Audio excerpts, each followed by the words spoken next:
예수께서 다시 회당으로 들어가셨는데 그쪽에 한쪽 손이 오그라든 사람이 있었습니다. 몇몇 사람들이 혹시 예수께서 안식일에 그 사람을 고치지나 않을까 하며 예수를 고소할 구실을 찾으려고 가까이에서 지켜보고 있었습니다. 예수께서 손이 오그라든 사람에게 말씀하셨습니다. 일어나 앞으로 나오너라. 그리고 예수께서 그들에게 물으셨습니다. 안식일에 무슨 일을 하는 것이 옳겠느냐? 선한 일이냐? 악한 일이냐? 생명을 구하는 것이냐? 죽이는 것이냐? 그러자 그들은 말없이 잠잠코 있었습니다. 예수께서 노하셔서 그들을 둘러보시고 그들의 마음이 완악한 것을 마음 깊이 슬퍼하시며 그 사람에게 말씀하셨습니다. 손을 펴 보아라. 그가 손을 쭉 내밀자 그 손이 완전하게 회복됐습니다. 그러자 바리새파 사람들은 그 길로 나가 헤롯 당원들과 함께 어떻게 하면 예수를 죽일까 음모를 꾸미기 시작했습니다. 예수께서 제자들을 데리고 호숫가로 물러가시자 갈릴리에서 많은 사람들이 예수를 따라왔습니다. 예수께서 행하신 일을 다 듣고 유대, 예루살렘, 이두메, 요단강 건너편 두로와 시돈 지방에서 많은 사람들이 몰려왔습니다. 사람들이 너무 많아서 예수께서는 제자들에게 작은 배 하나를 마련하라고 말씀하셨습니다. 무리가 자기에게 몰려드는 것을 막으려는 것이었습니다. 예수께서 전에 많은 사람들을 고쳐주셨기 때문에 온갖 병에 걸린 사람들이 예수를 만지기 위해 밀려들었던 것입니다. 더러운 귀신들은 예수를 보기만 하면 그 앞에 엎드려져 당신은 하나님의 아들이십니다 라고 소리쳤습니다. 그러나 예수께서는 자기가 누구인지 말하지 말라고 엄하게 꾸짖으셨습니다. 예수께서는 산으로 올라가셔서 원하는 사람들을 불러 모으셨습니다. 그러자 그들이 예수께로 나와왔습니다. 예수께서 12명을 따로 뽑아 자기와 함께 있게 하셨습니다. 그리고 그들을 내보내셔서 전도도 하게 하시며 그들에게 귀신을 쫓는 권세도 주셨습니다. 예수께서 세우신 12사람들은 베드로라 이름 지어준 시몬, 우레의 아들들이라는 뜻으로 보아너게라 이름 지어준 세베대의 아들 야고보와 그 동생 요한, 안드레, 빌립, 바돌로메, 마테, 도마, 알페오의 아들 야고보, 다데오, 열심당원 시몬과 예수를 배반한 가룟 유다였습니다. 예수께서 집으로 들어가시니 또 다른 사람들이 몰려들어 예수와 제자들은 음식 먹을 겨를조차 없었습니다. 예수의 가족들은 예수가 미쳤다는 소문을 듣고서 예수를 붙잡으러 찾아다녔습니다. 그래서 예루살렘에서 내려온 율법학자들이 말했습니다. 예수가 바알세불에게 사로잡혀 있다. 그가 귀신들의 우두머리에 힘을 빌려 귀신을 쫓아내는 것이다. 그러자 예수께서 그들을 불러놓고 비유로 말씀하셨습니다. 사탄이 어떻게 사탄을 쫓아낼 수 있느냐? 만일 한 나라가 서로 갈라져 싸우면 그 나라가 제대로 서 있을 수 없고, 만일 한 가정이 서로 갈라져 싸우면 그 가정이 제대로 서 있을 수 없다. 만일 사탄이 스스로 반란을 일으켜 갈라진다면 제대로 서지 못하고 스스로 망할 것이다. 먼저 힘센 사람을 묶어 놓지 않고 그 집에 들어가 물건을 훔치는 사람은 아무도 없다. 묶고 나서야 그 집을 털 수 있는 것이다.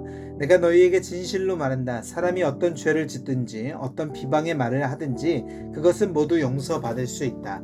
그러나 누구든지 성령을 모독하는 사람이 결코 용서받을 수 없다. 그것은 영원한 죄다. 예수께서 이 말씀을 하신 것은 사람들이 그가 악한 귀신이 들렸다라고 말했기 때문입니다. 그때 예수의 어머니와 형제들이 찾아왔습니다. 그들은 밖에 서서 사람을 시켜 예수를 불렀습니다. 많은 사람들이 예수 곁에 둘러앉아 있는데 그들이 예수께 말했습니다. 보십시오, 선생님의 어머니와 형제들이 밖에서 선생님을 찾고 계십니다. 예수께서 그들에게 물으셨습니다. 누가 내 어머니이고 내 형제들이냐? 그러고는 곁에 둘러앉은 그들을 보며 말씀하셨습니다. 보라, 내 어머니와 내 형제들이다.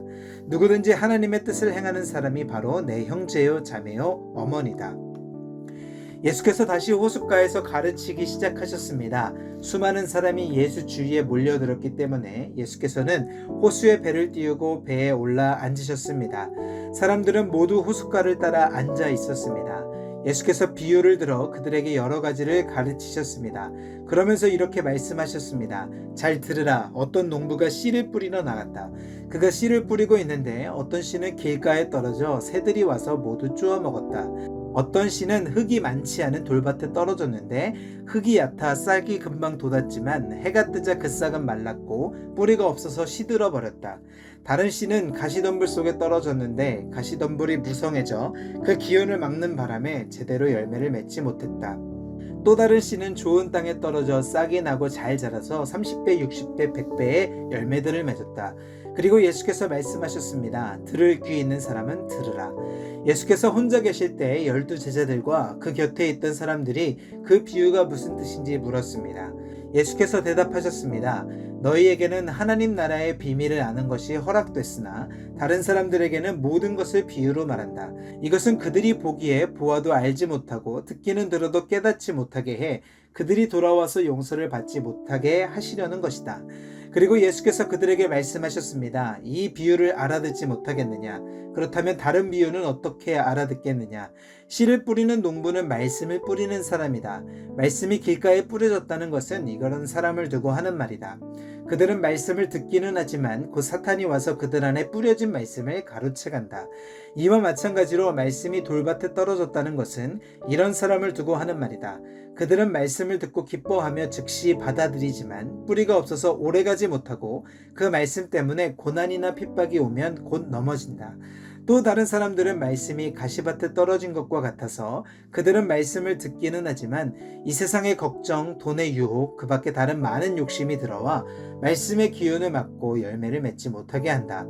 그러나 말씀이 좋은 땅에 떨어진 것과 같은 사람들은 말씀을 듣고 받아들여 30배, 60배, 100배의 열매를 맺는다. 예수께서 그들에게 말씀하셨습니다. 사람이 등불을 가져와 그릇 아래 두거나 침대 밑에 숨겨 놓겠느냐? 등잔대 위에 놓지 않겠느냐? 무엇이든 숨겨진 것은 드러나고 무엇이든 감추어진 것은 나타나기 마련이다. 들을 귀 있는 사람은 들으라. 또 예수께서 그들에게 말씀하셨습니다. 너희는 듣는 말을 새겨 들으라. 너희가 헤아려 주는 만큼 너희가 헤아림을 받을 것이요 또 덤으로 더 헤아려 받을 것이다. 누구든지 가진 사람은 더 받을 것이요 가지지 못한 사람은 그 있는 것마저도 빼앗길 것이다. 예수께서 말씀하셨습니다. 하나님 나라는 이런 모습이다. 어떤 사람이 땅에 씨를 뿌리면 씨는 그 사람이 자고 있든 깨어 있든 밤낮 없이 싹이 트고 자란다. 그러나 그는 씨가 어떻게 해서 그렇게 되는지 알지 못한다. 땅이 스스로 곡식을 길러내는 것이다. 처음에는 줄기가 자라고 다음에는 이삭이 패고 그 다음에는 이삭의 알곡이 맺힌다. 그리고 곡식이 익는 대로 곧 농부가 낫을 댄다.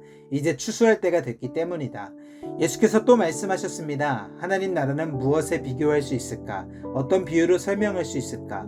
하나님 나라는 한 알의 겨자씨와 같다. 그 씨는 땅에 심는 것 가운데 제일 작은 씨지만 일단 심어 놓으면 자라나 어떤 식물보다 더 큰 가지들을 뻗어 그 그늘에 공중의 새들이 깃들 수 있게 된다. 예수께서는 제자들과 그 곁에 있던 사람들이 잘 알아들을 수 있게 여러 가지 비유로 그들에게 말씀을 전하셨습니다. 예수께서는 비유가 아니면 말씀하지 않으셨으나 제자들에게는 따로 모든 것이 일일이 설명해 주셨습니다. 그날 저녁이 되자 예수께서는 제자들에게 말씀하셨습니다. 호수 저편으로 건너가자.